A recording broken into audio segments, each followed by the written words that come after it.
The news arrived on a damp Tuesday, delivered by a letter with a ducal seal the size of Margaret Sterling's palm. Her father, Baron Sterling, read it in the morning room while rain wept against the windows. He did not meet her eyes when he told her that the Duke of Quesnel had agreed to settle the family's debts in exchange for her hand. Margaret, at 22, understood immediately that she was the currency. 3 days later, she stood in the cold marble entrance hall of Quesnel House, her pelisse still damp from the journey. A footman with a face like a closed ledger led her to the library. The Duke waited beside a towering hearth that did nothing to warm the room. Alexander Quesnel was tall, dark-haired, and precisely turned out in a coat of charcoal superfine. His features might have been carved from the same pale stone that lined his halls. He did not smile.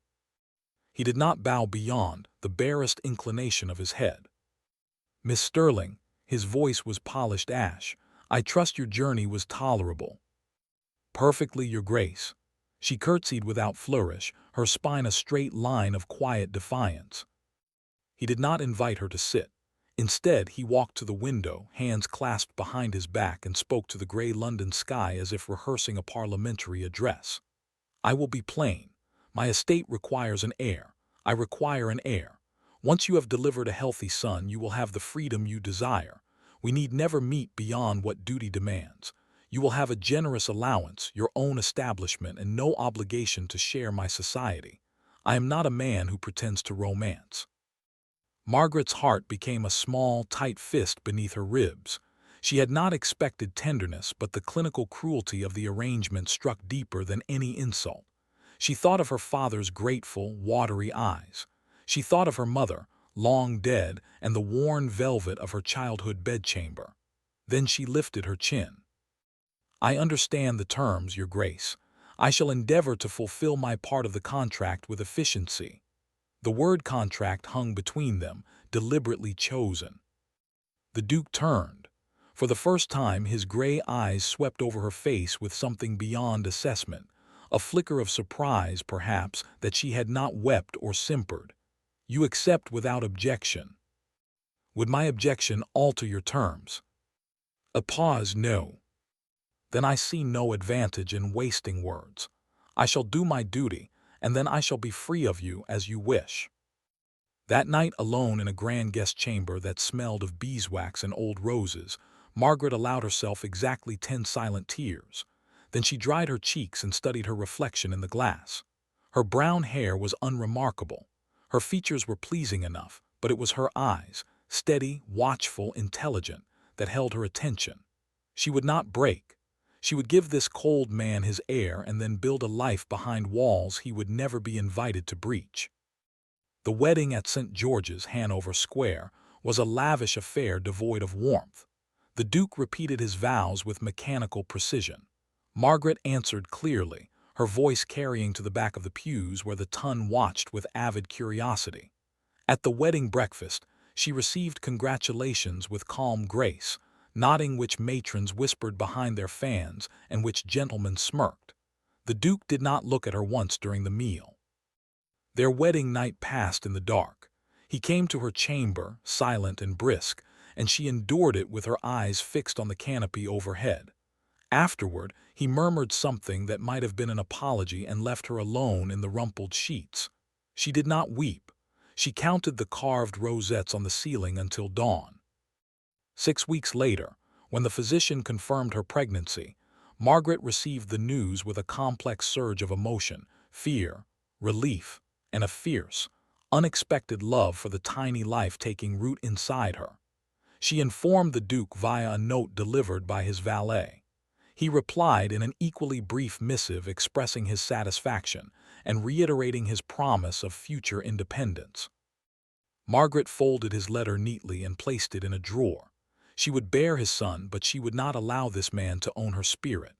Standing at her window, watching the first autumn leaves drift across the manicured lawns, she placed a hand over her belly and made a silent vow. The Duke of Quesnel had demanded an heir. He had not demanded her heart. That he would never receive. The months of her confinement transformed Margaret from a silent bride into a quiet force. She did not languish on chaises, sighing over novels. She summoned the housekeeper, a formidable woman named Mrs. Crewe, and requested a full tour of the ducal accounts, the still room, the linen inventories. At first, the staff blinked at a duchess who wished to count linens, but her manner was neither arrogant nor apologetic. She asked sharp questions and remembered every answer. Within a month, she had reorganized the kitchen-garden rotation, dismissed a thieving butler, and secured a better price for the estate's wool clip from a merchant in Leeds. The Duke, absorbed in parliamentary business in London, heard only fragmentary reports that his duchess was managing matters. He assumed she was arranging flowers. During her 7th month, a neighboring gentleman, Mr. Julian St. John, called to pay his respects. He was a widower with a gentle manner and an easy laugh, and he treated Margaret as if she were a person of genuine interest rather than a decorative vessel. They discussed crop rotation and the new romantic poets. The Duke happened to return early from town that afternoon and walked into the south drawing-room to find his heavily pregnant wife laughing at something St. John had said, her hair catching the firelight like warm honey. He stopped in the doorway. The air in the room seemed to alter. Margaret glanced up, and for the briefest moment she caught an expression on her husband's face that she had never seen, a tightening around his mouth, a shadow in his stare. It vanished instantly. "St. John," the Duke said, his tone clipped, "I was not aware you were acquainted with the Duchess." Mr. St. John rose smoothly. "I had the happy fortune of meeting Her Grace at Lady Tamworth's musical evening last month. I came to deliver a book she expressed interest in." He indicated a volume of Blake on the side table. The Duke's gaze flicked to the book, then back to the younger man. "How thoughtful! I am certain my wife appreciates such neighborly attention." Margaret felt a strange, rebellious spark. "Immensely, Your Grace. Mr. St. John has been most kind." After the gentleman departed, the Duke lingered. He poured himself a brandy and stood by the window, his back to her. "You seem to have settled into your role," he said, as if commenting on the weather. "I have endeavored to be useful." "Useful?" He repeated the word as if tasting something unfamiliar. "The household reports you have been efficient." "Would you prefer inefficiency, Your Grace?" He turned then, and something unsettled moved behind his gray eyes. "I am merely surprised. Most women in your condition would rest." "Most women are not promised complete separation from their husband once their condition is resolved," she replied evenly. "I have been preparing for my future independence. Running a dower house will require competence." The words landed like small, precise stones. The Duke's jaw tightened. He set down his glass with a click and left the room without another word. Her son was born on a snowy February night after 18 hours of labor. She named him Henry after her own father and informed the Duke via the same efficient note system. When he came to see the child, standing awkwardly beside the cradle, Margaret watched him. His face, usually so closed, showed a crack of something raw, wonder perhaps, or fear. He reached down and touched the baby's curled fist with one finger. The infant gripped it. "He is strong," the Duke said quietly. "Yes." He straightened and looked at her. "You have fulfilled your duty. I am grateful." The word sounded like it had been pried from him with a lever. "I have instructed my solicitor to arrange the settlement we discussed. You may choose any of the estate's properties for your residence." Margaret had waited for this moment with a mixture of dread and longing. Now that it had arrived, she felt only a crystalline clarity. "I have already selected the dower house at Ashwick Green. It is modest and suitable. Henry and I will remove there within the month." A muscle flickered in his cheek. "You intend to take the child?" "He is the heir, Your Grace, but he is also an infant who requires his mother. You stipulated that we need never meet. You said nothing about my son." The Duke opened his mouth, then closed it. He had trapped himself with his own decree. And they both knew it.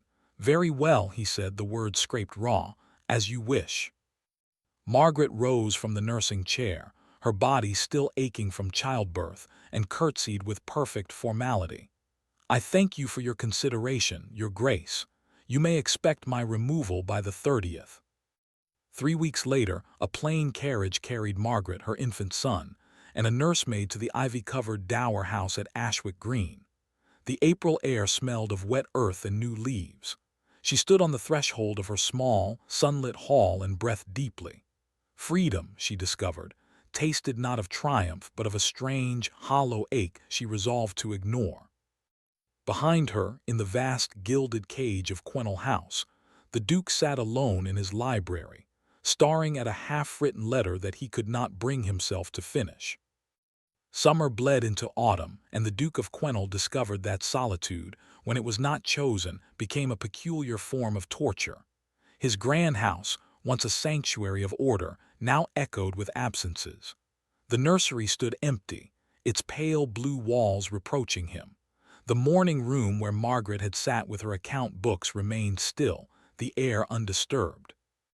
He found himself walking past her former chambers and pausing, his hand half raised to knock on a door he knew would open only onto vacant space. He wrote her letters. The first was stilted, inquiring after the child's health. Her reply arrived 2 days later on thick cream paper, her handwriting elegant and controlled. "Henry thrives. He has 2 teeth. I trust your Grace is well." No warmth, no invitation. He wrote again, mentioning a matter of estate business that could easily have been managed without her. Her response was equally brief and impeccably polite. Each reply arrived like a door closing softly but irrevocably in his face. He took to riding out near Ashwick Green.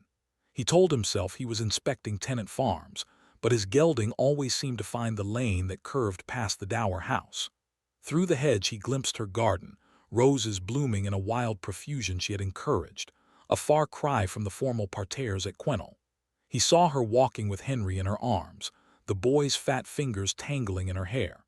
She laughed at something the child did, and the sound carried on the breeze like a snatch of forbidden music. The Duke's chest contracted with an emotion he could not name and did not wish to examine. One afternoon, he saw Mr. St. John's chestnut mare tied at the dower house gate. The widower was seated on a garden bench, Henry bouncing on his knee while Margaret smiled beside them. The scene presented a perfect domestic portrait, one from which the Duke was violently excluded. He wheeled his horse and rode back at a pace that left his groom struggling to catch up. That evening he dismissed his valet and sat alone in the darkening library. The brandy decanter was within reach, but he did not pour. He replayed every cold syllable he had spoken to his wife. "We need never meet beyond what duty demands. I am not a man who pretends to romance." He had been so proud of his honesty, his refusal to offer false tenderness.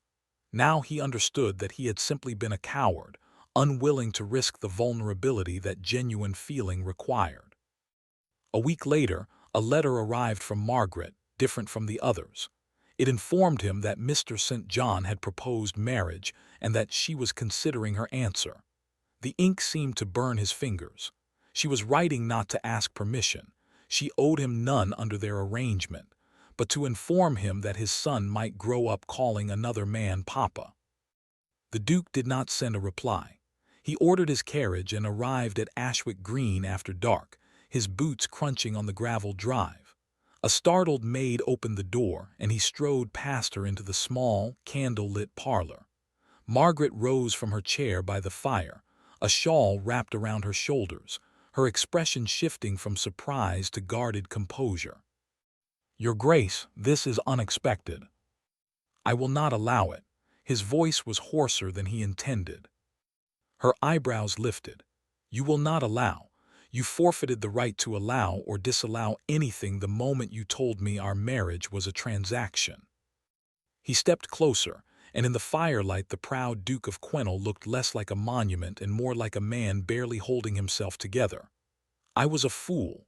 I spoke words I now regret more deeply than you can know. Margaret, I am begging you, do not marry St. John. Do not take my son to another man's hearth." She studied him for a long, searching moment. "Why? Because your pride stings. Because you cannot bear to see another man content where you chose to be absent. Because I was wrong, he said. Because I have not had a night of rest since you left. Because I stood in our son's empty nursery last week and felt as though I had cut out my own heart and handed it away with a solicitor's deed. He dragged a breath. I do not ask for your forgiveness. I have not earned it, but I am asking you, pleading with you, to give me the chance to try. The silence stretched, filled only by the crackle of the fire. Henry's sleepy murmur drifted from upstairs. Margaret pulled her shawl tighter, and the Duke saw that her hands were not entirely steady. You hurt me, she said quietly. You made me feel like a broodmare purchased at auction. A single confession does not undo that. I know. I will not return to Quennell House to be a silent ornament while you retreat into your old coldness. I will spend the rest of my life ensuring you never feel unseen again. Name your terms. I will meet them. Margaret turned to the window, where the moon silvered the garden she had built with her own hands. The old, wounded part of her wanted to send him away, to let him taste the same abandonment she had swallowed. But she had watched him through the hedge on more than one afternoon, seen him sitting rigid on his horse, looking at his son with a yearning so raw it had almost undone her. You may call on Thursday afternoons, she said, not turning around. We will take tea in the garden. Henry may join us. If you prove yourself capable of ordinary human warmth over a sustained period, I will consider further conversation. The Duke exhaled as if she had lifted a millstone from his chest. Thursday, I will be here. And you will stop lurking in the lane like a specter. It frightens the gardener. A startled, rusty sound escaped him, something that might, in a less guarded man, have been a laugh. Agreed. As his carriage pulled away into the night, Margaret pressed her forehead against the cool window pane. She had been so certain she wanted nothing more from him. Now, she was not sure what she wanted at all, and that uncertainty felt perilously close to hope. Thursday afternoons became a quiet ritual. The Duke arrived precisely at 3 o'clock, often bearing small offerings: a tin of Margaret's favorite China tea, a wooden horse for Henry, a volume of essays she had mentioned in passing. He sat in the garden, his tall frame awkward on the painted bench, and learned to converse about matters beyond estate business and parliamentary maneuvering. He asked about her reading. He listened to her opinions on the Enclosures Act with something approaching respect.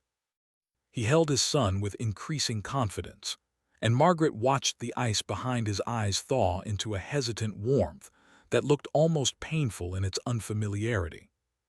The Ton noticed. Whispers circulated through London drawing rooms. The Duke of Quennell was seen visiting his Duchess at the Dower House, staying for hours, carrying parcels like a common suitor. Some speculated she had ensnared him with feminine wiles. Others, more perceptive, noted that the Duchess looked neither triumphant nor besotted, only watchful, cautious, as if waiting for the ground to shift beneath her feet again. One gray November afternoon, the fragile peace shattered. Margaret received a letter sealed with an unfamiliar crest. Inside, a terse message from a firm of London solicitors informed her that a debt of £40,000, incurred by the late Duke of Quennell and secured against the estate through a forged signature, was being called in by its holder, a vindictive creditor who had waited years for the most damaging moment to strike. If the sum could not be raised, significant portions of the estate, including the Dower House, would be forfeit. Her son's inheritance hung by a thread. She was still staring at the letter when the Duke arrived. She handed it to him without a word. He read it, and the color drained from his face. "My father," he said, the words barely above a whisper. "I spent years untangling his messes. I thought I had found them all." "You did not." He crumpled the letter in his fist. "I will go to London. I will speak to the solicitors." "To the banks." "The banks will not lend against a bankrupt estate," Margaret interrupted, her voice steady despite the chill spreading through her limbs. "And the creditor will not negotiate with a man he despises. He wants humiliation, not settlement." The Duke stared at her. In that moment, she saw not the arrogant lord who had issued his cold decree, but a man who had inherited a legacy of ruin and had tried, imperfectly and alone, to hold it together. She made a decision. "I have an inheritance from my grandmother," she said. "It is not vast, but it is unentangled. £10,000. I also have relationships with several merchants in Leeds and Manchester from my wool negotiations.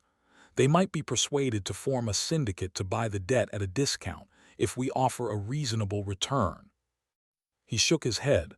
"I cannot take your money. I cannot drag you into—" "You are not taking it," she cut in. "I am offering it. There is a difference, and you had better learn it if we are to survive this together. This is my son's future too." Together, the word hung between them, unplanned, weighty. The following weeks were a blur of letters, ledgers, and tense meetings. Margaret traveled to Manchester herself, her maid and a footman in tow, and sat down with three hard-headed northern merchants who had never before dealt with a duchess.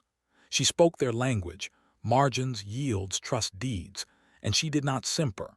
They agreed to her syndicate. The Duke in London swallowed his pride and petitioned old political allies for forbearance and grace periods.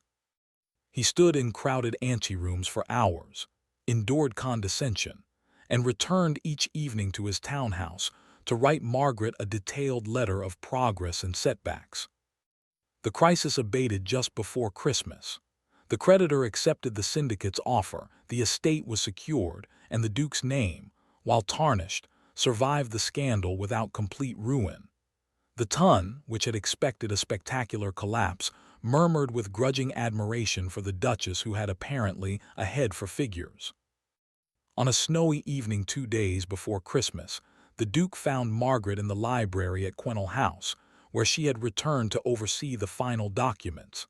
The fire cast long shadows, and she looked exhausted but serene, her hair slipping from its pins. He crossed the room and, to her astonishment, dropped to one knee before her chair. "Margaret," his voice was raw, stripped of every ducal veneer, "I have spent our entire marriage failing you. I failed you with my coldness. I failed you with my absence. I nearly failed you by losing the very roof over our son's head. And through it all you have shown more strength and grace than I have any right to witness." He took her hand. She did not pull away. "I love you. I think I have loved you since the afternoon you laughed at St. John's foolish joke, and I wanted to put my fist through the wall. I do not deserve your answer, but I am here and I am yours if you will ever consider having me." Margaret looked down at his bent head, at the hands that had signed that terrible marriage contract now trembling around her fingers. Her heart, so carefully guarded, gave a painful, hopeful lurch. But the wound was old and deep. She could not simply leap. She touched his hair, a brief, gentle gesture. "I believe you," she said softly, "but love requires trust, Alexander, and trust is not rebuilt in a moment." She used his name for the first time, and he looked up, his gray eyes shining with unshed tears. "Stay on your knees a little longer, metaphorically speaking. Show me day by day that this change is permanent. Then ask me again." He pressed his lips to her knuckles. "Anything, as long as it takes." She did not weep, but her chest felt full and achy, as if something long frozen had finally begun to crack. The London season arrived with its usual whirl of balls, routs, and whispered scandals, but for the Duke and Duchess of Quennell it became an unprecedented trial by society. The debt crisis had been contained, but the Ton did not forget. Tongues wagged behind painted fans. Had she truly rescued the estate? Was he a spent force, propped up by a wife who counted coins like a merchant's clerk? The Duke heard the murmurs and felt the old defensive hauteur rising, but each time he looked at Margaret, entering a ballroom on his arm, her chin high, her gaze steady, he swallowed the impulse to retreat into icy silence. Margaret herself became a figure of fascination. She received callers with a dignity that defied the subtle barbs aimed her way. When a countess remarked, too sweetly, that commerce must be so stimulating for a lady of breeding, Margaret replied without rancor that she found the preservation of her family's future stimulating indeed. The countess had no riposte. Through it all, the Duke kept his word. Every morning a note arrived on her breakfast tray, written in his sharp, slanting hand. Not florid declarations, but small observations. Henry said hoarse this morning. The roses at the Dower House are budding. I noticed you prefer Darjeeling over Assam and have ordered more. He accompanied her to the theater and did not leave her side to join the card tables. He danced with her at Almack, and when other gentlemen solicited her hand, he watched with a contained intensity that was no longer jealousy but something fiercer, pride, and a desperate wish to be worthy of her. One evening, at a grand ball given by the Marchioness of Hexham, the undercurrent of gossip sharpened into open malice. A minor baron, deep in his cups, was overheard sneering that Quennell's wife keeps his ledgers and his manhood in her reticule. The words reached the Duke's ears just as he was leading Margaret into a quadrille. He stopped. The old Duke would have called the man out. The new Duke turned to his wife. "What do you wish me to do?" he asked, his voice low. Margaret considered the Baron, who had gone pale as he realized his indiscretion had been marked. "I wish you to let him stand there and watch a man who is thoroughly, unashamedly proud of his wife dance with her for the remainder of the evening." She extended her gloved hand. "Shall we?" He took it, and the smile that curved his mouth was not the cold, sardonic twist she remembered from their first meeting, but something warm and private and entirely for her. They danced. The Baron wilted into the crowd and the music played on. After the ball in the carriage, Margaret leaned her head back against the squabs. "You wanted to hit him." "Profoundly." "I am glad you did not. Violence would have made his vile words the story, not our response." He reached across and took her hand, threading his fingers through hers. "You are the most remarkable person I have ever known. I am still on my knees, Margaret. Tell me what I must yet do." She turned her head to look at him in the dim light of the carriage lamps. He had lost some of the hard, sculpted look she remembered. There were faint lines at the corners of his eyes now, from squinting at ledgers late into the night, from watching Henry take his first steps with breath-held anxiety. He looked like a man who had been weathering a storm and had finally, tentatively, stepped into the calm. "There is one thing," she said. "Take me to the northern property next month, not to inspect the accounts, just to walk the moors with Henry without secretaries and stewards and the weight of London watching. Show me the man you are when there is nothing to perform for." "Yes," he said, "yes." They traveled to Northumberland in May, to a gray stone house set on the edge of windswept hills. For 3 weeks they walked, picnicked, and watched their son chase sheep across the heather. The Duke taught Henry to skip stones on a glassy tarn. Margaret sketched the wildflowers, and her husband sat beside her on the grass, reading aloud from a novel she loved, stumbling over the romantic passages with an endearing self-consciousness. One evening, after Henry was abed, they sat on a bench overlooking the valley. The sky was a deep violet, the first stars pricking through. Margaret was quiet for a long time, gathering words. "When you told me we need never meet after the heir was born," she said, "a part of me died. I grieved, not for a love I never had, but for the love I had hoped might grow. I felt discarded before I was ever truly seen." He turned toward her, his face sharp with regret. "I was a coward. I had watched my parents' marriage, an arrangement of cruelty and indifference. I thought it safer to make a clean transaction than to risk repeating their misery. I did not trust myself to be a decent husband, so I chose not to be one at all. And now I understand that the risk is the entire point. That choosing to be decent every day, even when it terrifies you, is the only path toward something real." He cupped her face, his palm warm against her cheek. "I cannot undo my words, but if you let me, I will spend the rest of my life filling the silence I created with better ones." Margaret closed her eyes. The night wind stirred the heather. She had guarded her heart for so long that releasing it felt like stepping off a cliff. But she had walked through fire with this man. She had watched him kneel, watched him fight creditors, watched him read to her in a field of wild thyme. She had seen him weep when Henry first called him Papa. She opened her eyes. "Ask me again, Alexander." His voice cracked. "Do you love me?" "Yes."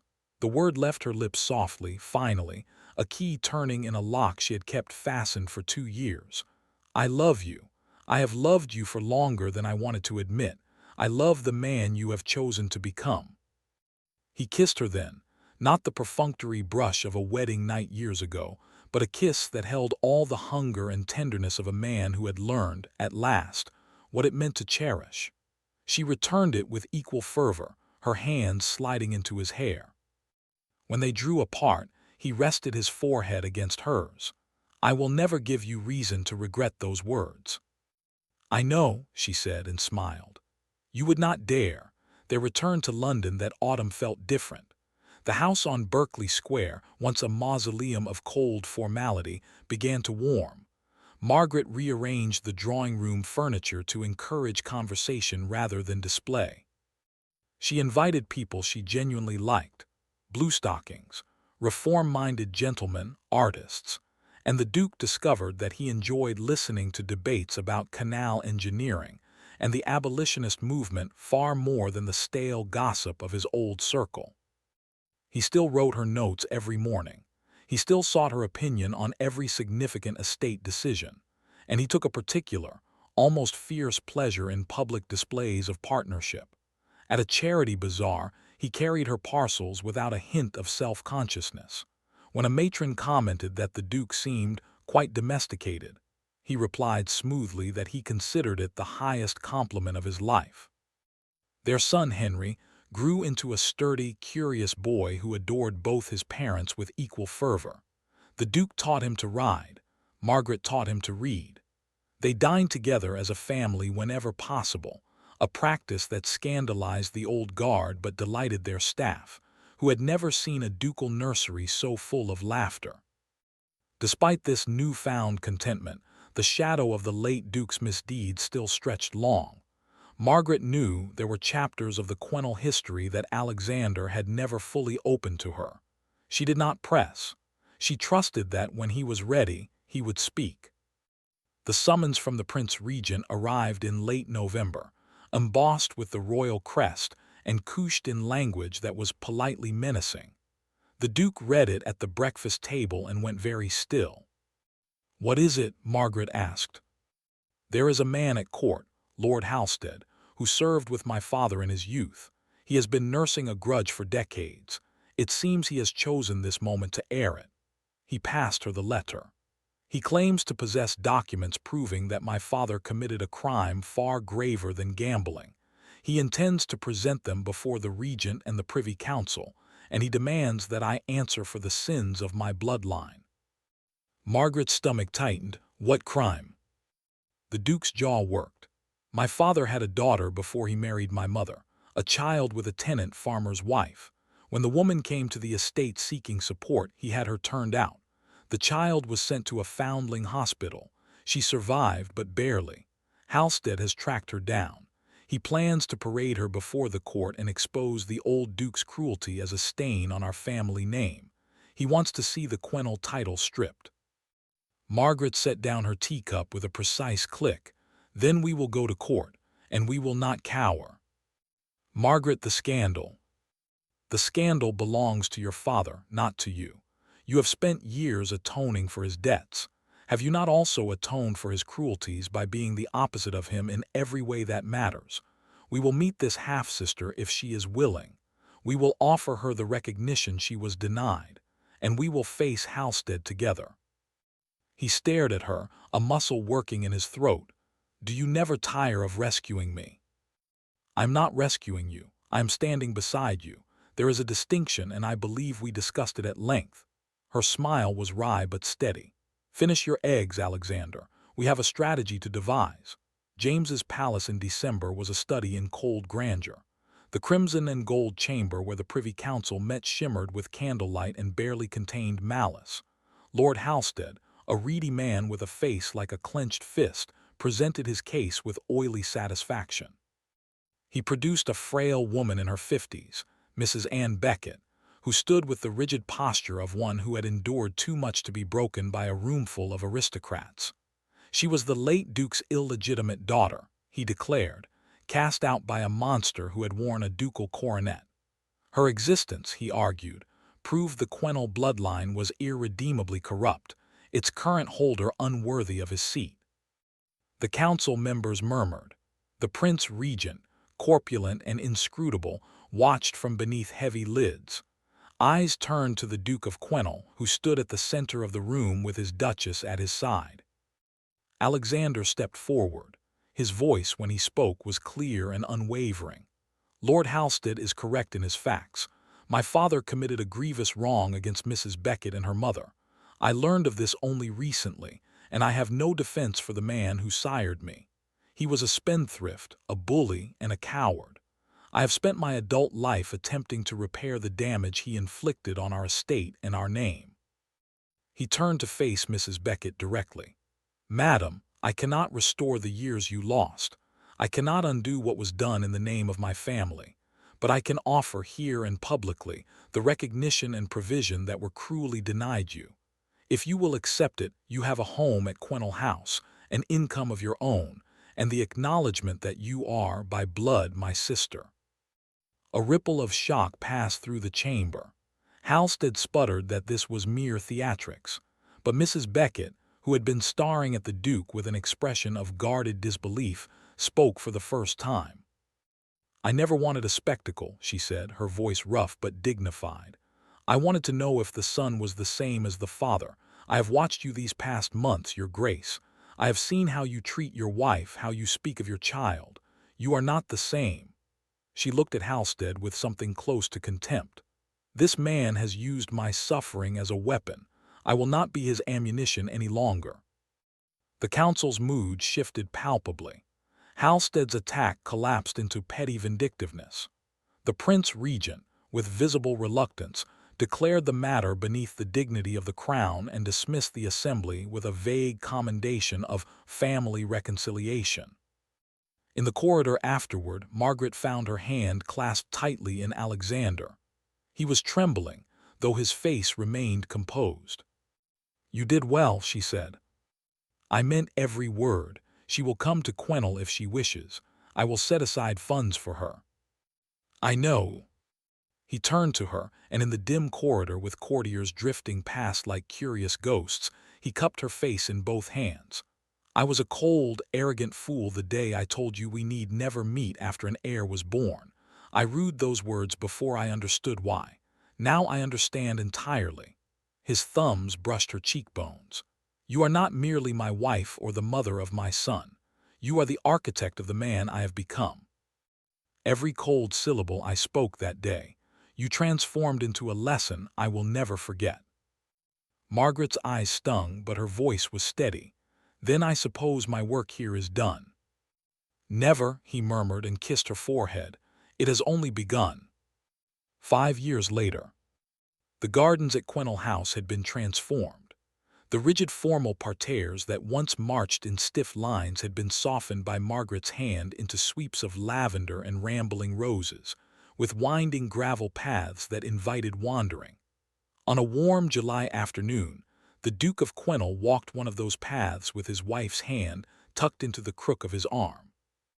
Ahead of them, Henry, now a lanky 7-year-old with his mother's steady gaze and his father's dark hair, chased a tortoiseshell butterfly through the long grass. Mrs. Ann Becket, known affectionately to Henry as Aunt Anne, sat on a nearby bench with her embroidery, her face no longer pinched but serene. She had accepted a cottage on the estate and a quiet, dignified independence. And she and Margaret had become improbable friends. The Duke paused by the sundial and drew his wife closer. Do you remember the first time you walked this garden? I do. I had just arrived from my father's house. The hedges were perfectly square and everything felt like a prison. And now? She looked up at him, at the silver beginning to thread his temples, at the laugh lines that had deepened around his mouth, at eyes that no longer held cold distance but a steady, abiding warmth. Now it feels like home. He pressed a kiss to her hair. You made it so, you made everything so. I only held you accountable to your own potential, she said. The rest you did yourself. Henry came running back, his cheeks flushed, clutching a slightly battered butterfly in cupped hands. Mama, Papa, look, it landed right on my nose. The Duke crouched down to examine the delicate creature, his shoulder brushing Margaret's. She watched him, this man who had once believed an heir was a transaction, now showing his son how to gently release the butterfly back into the air. He had decreed that she give him an heir and then disappear from his life. Instead, she had given him a family, a conscience, and a future he had never imagined he deserved. Every cold word he had spoken that day had been burned away in the quiet, persistent fire of her dignity and love. And he rued them. Oh, how he rued them, with a gratitude so deep it had become the foundation of his every waking breath. She had made him rue every cold syllable, and in doing so, she had saved him. The butterfly lifted into the golden afternoon, and the Duke of Quenel straightened, wrapped an arm around his wife's waist, and walked her back toward the house that was no longer a monument to pride but a dwelling of stubborn, hard-won grace.